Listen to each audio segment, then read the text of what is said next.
প্রিয় বিপ্লবী, প্রিয় বাংলাদেশ, আসসালামু আলাইকুম। আজকে নাসিরউদ্দিন পাটোয়ারি ভাইকে সমালোচনা করেছিলাম, গঠনমূলক সমালোচনা, যে তিনি যেন কোনোভাবে কোনো উস্কানিমূলক কথাবার্তা না বলেন এবং কাউকে যেন ফাঁদে ফেলার চেষ্টা না করেন। সেটার ফলাফল আসলে ভালো হবে না। কেন বলেছিলাম? যে বাংলাদেশে গত 2 বছরে আইন শৃঙ্খলা রক্ষাকারী বাহিনীর যে ভগ্নদশা, এই ভগ্নদশাকে কাজে লাগিয়ে আওয়ামী লীগ পুরোপুরিভাবে কামব্যাক করেছে এবং তাদের প্রশিক্ষিত বাহিনী সারা বাংলাদেশে ছড়িয়ে ছিটিয়ে আছে। নির্বাচনের 1 সপ্তাহ আগে থেকেই তারা মাঠে নেমে পড়বে এবং তাদের এই সক্ষমতা এখন অর্জন করেছে যে সারা বাংলাদেশে প্রত্যেকটা সরকারি বেসরকারি স্থাপনা হাতে একসাথে হামলা করার মতো যথেষ্ট সক্ষমতা তাদের আছে। এই জন্য বলেছিলাম যে কোনোভাবেই যেন কেউ কাউকে উস্কানি না দেয় এবং সেটার ফলাফল আপনারা আজকে দেখেছেন যে শেরপুরে জামাতের একজন নেতাকে জীবন দিতে হয়েছে।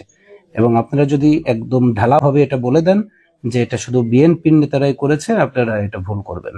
কারণ প্রতিটা দলই কোনো না কোনো ভাবে ফ্যাসিস্টকে পুনর্বাসন করেছে ভোটের জন্য। এই ফ্যাসিস্টকে যে ভোটের জন্য পুনর্বাসন করা হয়েছে, যাদেরকে পুনর্বাসন করা হয়েছে তারা আসলে ভোটটাই চায় না। আপনারা যারা মনে করতেছেন যে আগামী নির্বাচনে হয়তো আওয়ামী লীগ কোনো দলের হয়ে ভোট দিবে, আপনারা এটা ভুলে যান। কোনো না কোনো ভাবে শেখ হাসিনা এখনো বেঁচে আছে, হয়তো বেঁচে থাকবে নির্বাচন পর্যন্ত, এবং শেখ হাসিনার নির্দেশ যেটা আসবে তারা সেভাবেই কাজ করবে। সেটা ভোট বানচালের জন্য সব থেকে বড় ষড়যন্ত্র হিসেবেও কাজ করতে পারে, কারণ তারা জানে যে বিএনপি কে ভোট দিক, জামাতকেই ভোট দিক, ভোট দেওয়ার পরে তাদের উপর একদম নির্যাতনের স্টিম রোলারটা নেমে আসবে। কারণ তারা 17 বছর যেটা করেছে তাদের সেটা মনে আছে, তারা সেটা মনে রেখেছে। আর আগামী নির্বাচনকে কেন্দ্র করে আইন শৃঙ্খলা রক্ষাকারী বাহিনী যথেষ্ট তৎপরতা দেখা যাচ্ছে, তবে এই তৎপরতাটা আসলে যথেষ্ট না।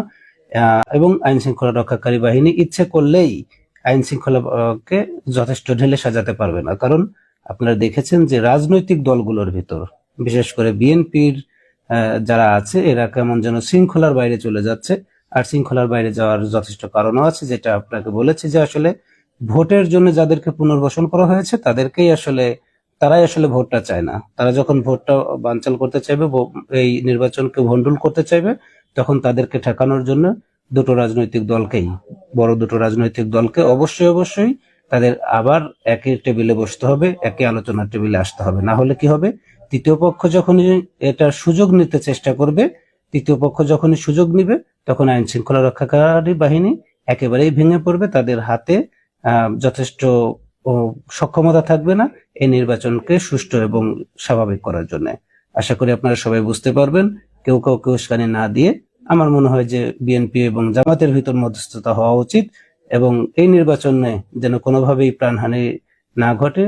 আর বিশেষ করে সাধারণ মানুষের উপর যে হামলাগুলো হবে আওয়ামী লীগের পক্ষ থেকে, সেগুলোর জন্য আমার মনে হয় যে দুটো রাজনৈতিক দলকেই দায়িত্বশীল জায়গা থেকে আবারও এক টেবিলে বসা উচিত, আলোচনার টেবিলে আসা উচিত। আশা করি সবাই বুঝতে পারবেন। ধন্যবাদ।